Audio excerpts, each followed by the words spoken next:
So, back in 2013, the launch of the consoles PS4 and Xbox One came into fruition, and many people just said this one word: single-player games are dead. Companies said that. Many companies said video game life as a service, it's the future. But we're in 2019, end of the PS4 and Xbox One end cycle. We're jumping to the PS5 and Xbox Scarlet.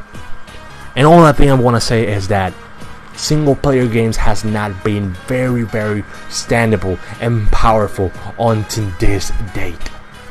What's up, guys? Really gonna come with a brand new video, and I'm gonna talk about single player games versus life as a service game. Let's talk. Okay, so back in 2013, the console launched, and after those years, it came out very big titles that were good and were bad. Single player games were always there to save the day.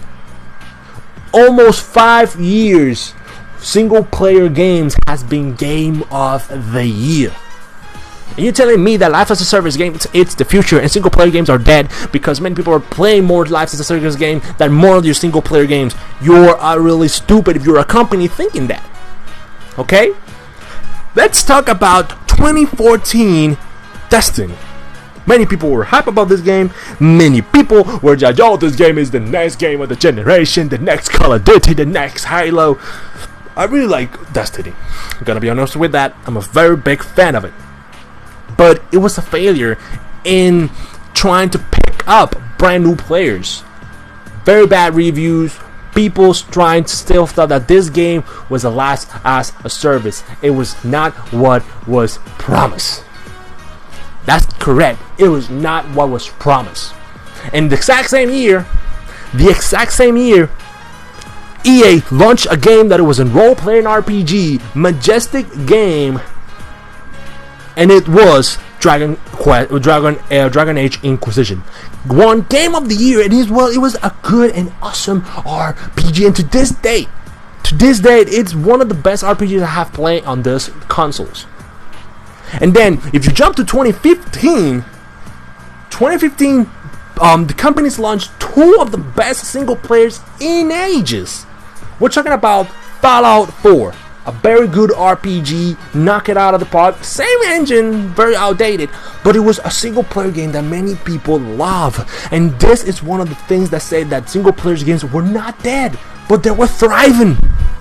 And the other one being the best RPG of the entire generation, The Witcher 3, selling almost to date to 15 to 20 million copies. If you're not saying that The Witcher 3, it's not one of the best single player games out there, you're smoking a lot of weed, okay?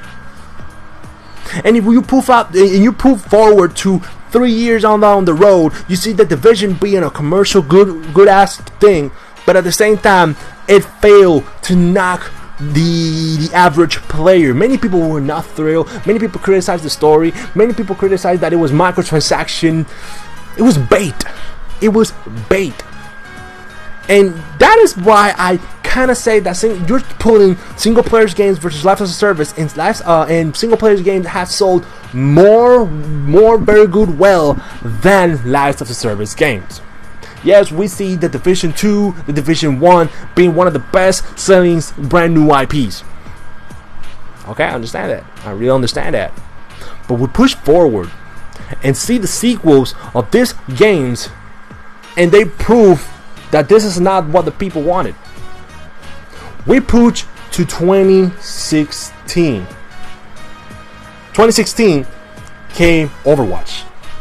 That was an amazing life as a service game. For me, it's a life as a service because it's a multiplayer game with microtransaction components that are not very, like I said, it's not Activision type of greedy, but they were your typical microtransactions, and it was a good life as a service. Many people play because it was a good kind of shooter MOBA. Then you jump to 2017, and you see the lights of a Destiny 2. And you see Zelda. You see Persona. You see all these games. And you think, holy shit.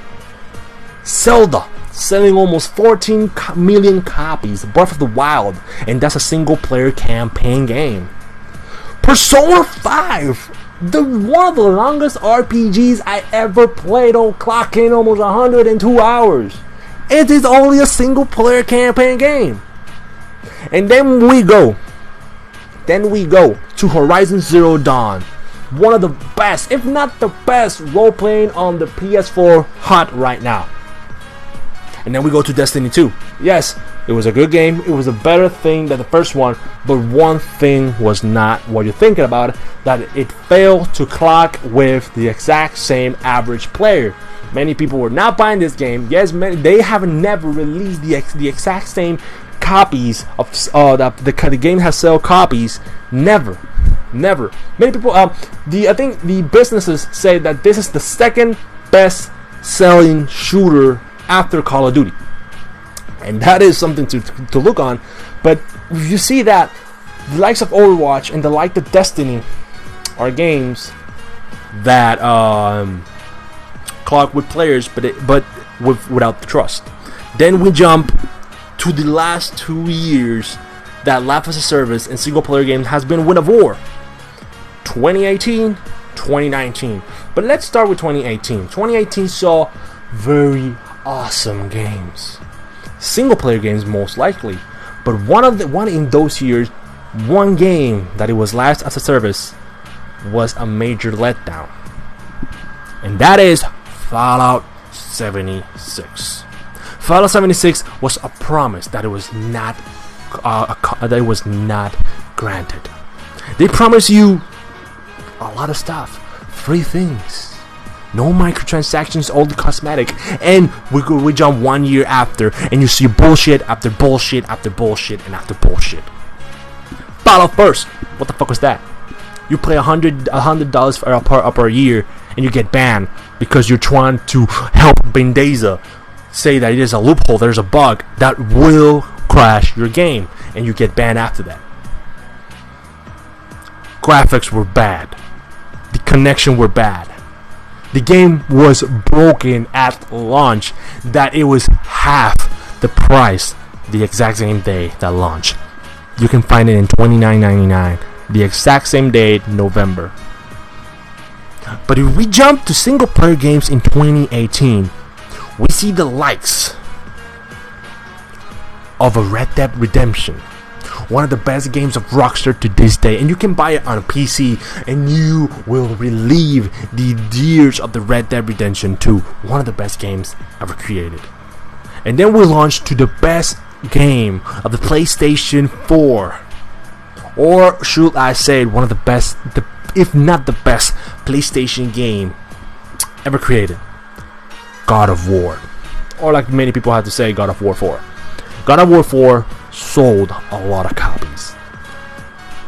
I think it was 8 to 10 million copies, I think, to 11, and won a Game of the Year. And you're telling me the single players are dead? I'm still saying, show me the proof. Because if we jump to 2019, I can show you that 2019 was a year that it was very, very weird sometimes. I have seen 6 launches. Sorry about that. 7 to 10 launches of single player games that has surpassed anything what you've seen the likes before. I'm gonna name to you 3 games of Life as a Service that had failed in 2019, and one of them is The Division 2. It was a good game in my opinion. I really play it, but it's the exact same thing. It didn't clock with me. The story was real good. I wish they left that shit of Life as a Service and just focus on a 4-player co-op with an open world with side quests, kind of a role-playing RPG. Fuck that. Life as a Service. It was a good game, but it failed. Didn't sell very well. Then it was the infamous Ghost Recon Breakpoint, and then Anthem. We see the likes of a Resident Evil, Devil May Cry, Outer Worlds. And you just tell me, if single player games are dead? I don't think so, guys, really. I really don't think so. So comment below, let me know what you think about the video, and please subscribe to the channel. It helps a lot. If you like the video, share it, and I'll see you next time on the next Random Guy Show. Peace out.